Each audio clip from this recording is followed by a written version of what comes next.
Gosselin. Bienvenue à cette entrevue pour le 50e anniversaire du Centre de formation montage de ligne. Si. Donc, je suis content de t'avoir avec nous aujourd'hui parce que pour les plus vieux monteurs, tu es une légende du montage de ligne. Qui a fait, là, je pense, à peu près la totalité de la province. Oui. Probablement d'est en ouest, puis du sud au nord. Yes. Donc, la plupart des monteurs de ligne plus âgés, ils connaissent tout. Ben oui. Je voudrais, pour commencer, que tu nous parles un peu de ta carrière. Je suis entré à l'école ici en 1973. Quand je suis arrivé ici, ça faisait déjà 2 semaines que l'école était commencée. La cour, ça n'avait pas cette grandeur-là. Puis les poteaux étaient organisés un genre de carrousel, pas en rond, mais en carré. Puis il y avait des 30 pieds, il y avait des 40 pieds, puis il y avait des 60 pieds.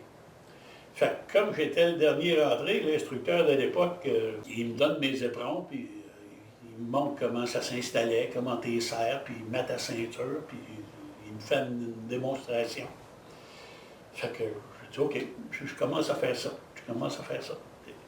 Une journée après l'autre, une journée après l'autre, une journée après l'autre. Puis à un moment donné, je dis, wow, là, c'était 30 pieds, c'est plat. Puis là, ben, je voyais tous les gars qui étaient rentrés avant moi, qui étaient dans les 40 puis dans les 60. Je dis, oh, minute, là, ça va faire. Fait qu'un matin, j'ai transféré. Je suis en allé dans les 40 pieds. Puis j'ai monté jusqu'en haut du 40 pieds. Puis ça allait bien. Puis je redescendais, puis je remontais. C'était-tu de la pâte d'ours d'en haut jusqu'en bas qu'on s'attachait en bas? Ah oui. C'était de la pâte d'ours jusqu'en bas. Juste de haut en bas. Puis on s'attachait rendu en haut. Oui. On s'attachait en l'air. Puis comment je te dirais, donc, à un moment donné, on avait le droit de s'aider avec la ceinture, là, mais il n'y avait pas autre chose que la ceinture. Là. Puis une chose qui était remarquable, il n'y avait pas de manche longue. Là.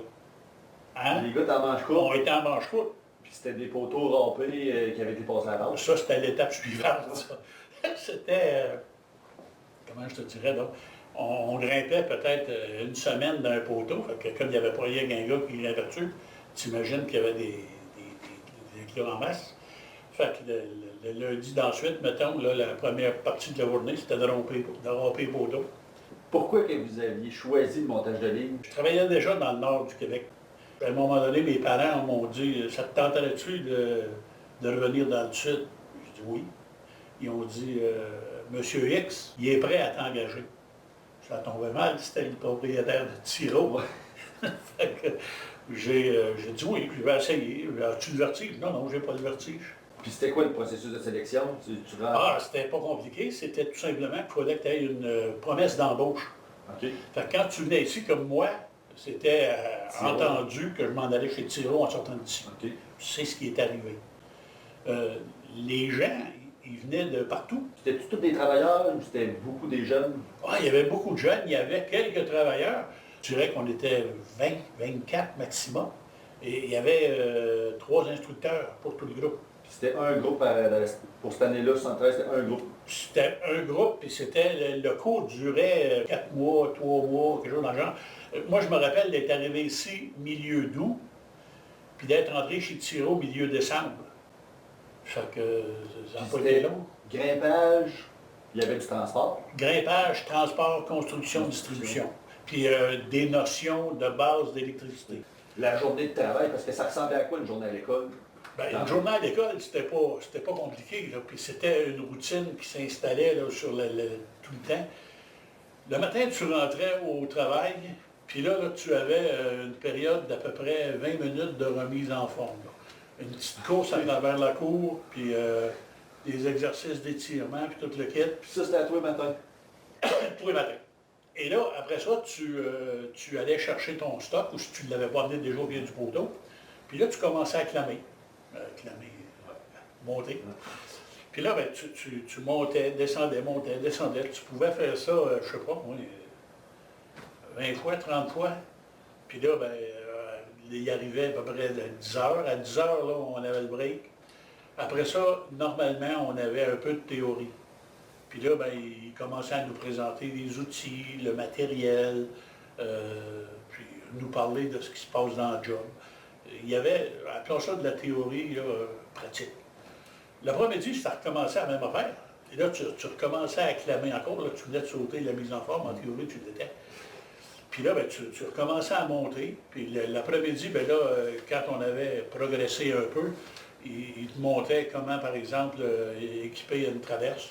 On peut dire que vous avez vu une grosse évolution du montage de ligne, de 74 à Ben, 2010, probablement.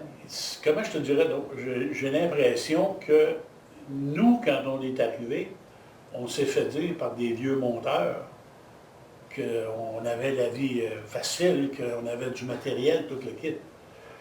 Mais j'imagine qu'à l'heure actuelle, nous autres, on pourrait dire aux nouveaux monteurs, puis depuis bien des années, hey les gars, vous êtes choyés.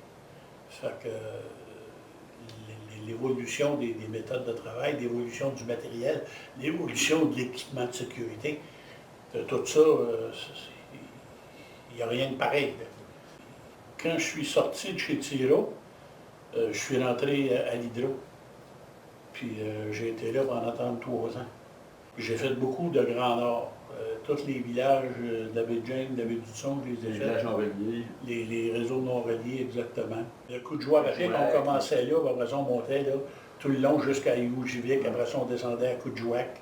Il n'y a pas plusieurs monteurs qui ont eu la chance d'aller en distribution dans ces villages-là. Non. Puis moi, ben, je considérais ça, là, c'était vraiment là, un beau défi. Là. Puis ça va me servir quand je suis venu ici, parce qu'à un moment donné, j'ai eu un groupe d'Autochtones avec moi. J'ai aimé ça. Il y avait des gars là-dedans qui étaient des super monteurs. Et Moses, oui. Quand tu as rentré à l'école, tu ne savais pas que tu en faisais une carrière, mais qu'est-ce qui a fait qui te resté là-dedans? Il va y avoir quelque chose que tu trouvais plaisant dans le métier de monteur. C'était une belle job. C'était une Moses de belle job. Tu sais, je veux dire, une des satisfactions dans la vie, là, c'est le matin, tu arrives au bureau, ton contremaître, ton chef d'équipe te montre un plan. Puis dessus, là, tu as, je sais pas moi, 8 poteaux à planter, puis tu as du fil à installer, puis ainsi de suite. Puis à l'autre bout, il y a un client, là. Puis lui, le client, il attend le courant, mais il a hâte. Le soir, quand tu repars, là, puis que le client, il est là, puis il est content, c'est satisfaisant. Tu n'as pas envie de lâcher la job. Non, c'est extrêmement gratifiant. Pourquoi avoir choisi de revenir enseigner, peu importe l'école, mais pourquoi avoir choisi d'enseigner? Moi, je suis revenu au CFML parce que c'était la meilleure école. J'étais déjà formateur à Hydro, mais ça faisait 33 ans que j'étais à l'Hydro.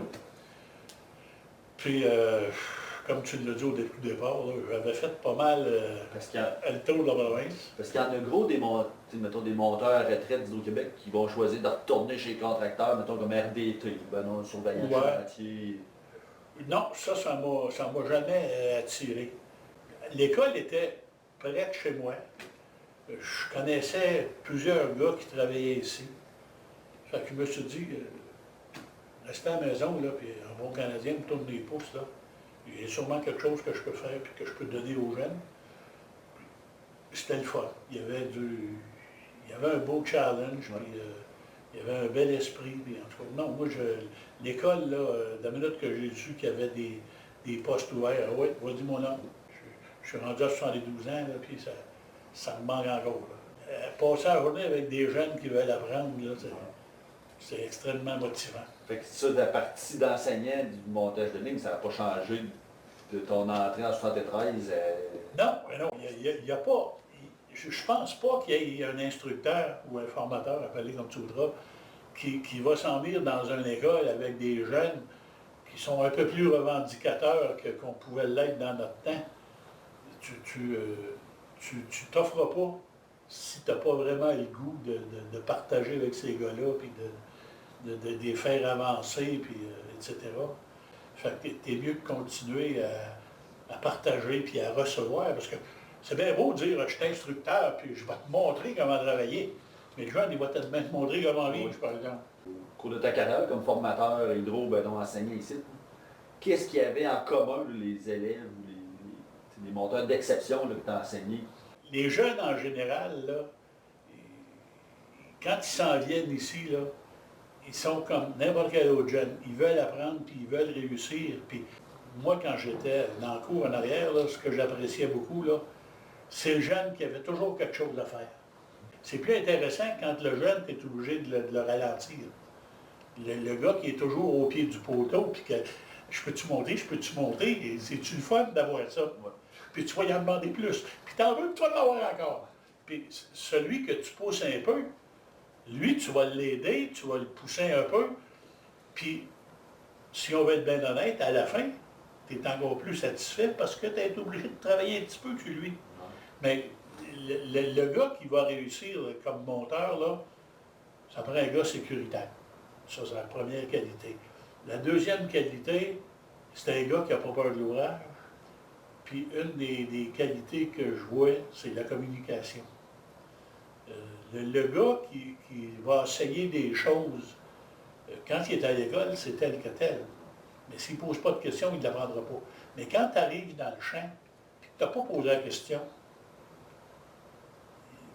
des fois, c'est compliqué. Fait qu'il ne faut pas avoir peur de se mettre au blanc puis de poser des questions. Parce que ça va, comment je te dirais, donc, ça va te servir à toi surtout, puis ça va servir à tout ton groupe. Fait que les bons monteurs, c'est ça. Ils sont capables curieux, ils sont capables de communiquer. Ils sont capables de te dire, hey, fais attention, là, cet endroit-là, là, il y a ça, il faut que tu watches, puis, etc. Fait à l'école, les gens qui sont curieux, comme tu dis, là, ceux-là, tu... Amenez-en. Fait que c'est une des qualités premières.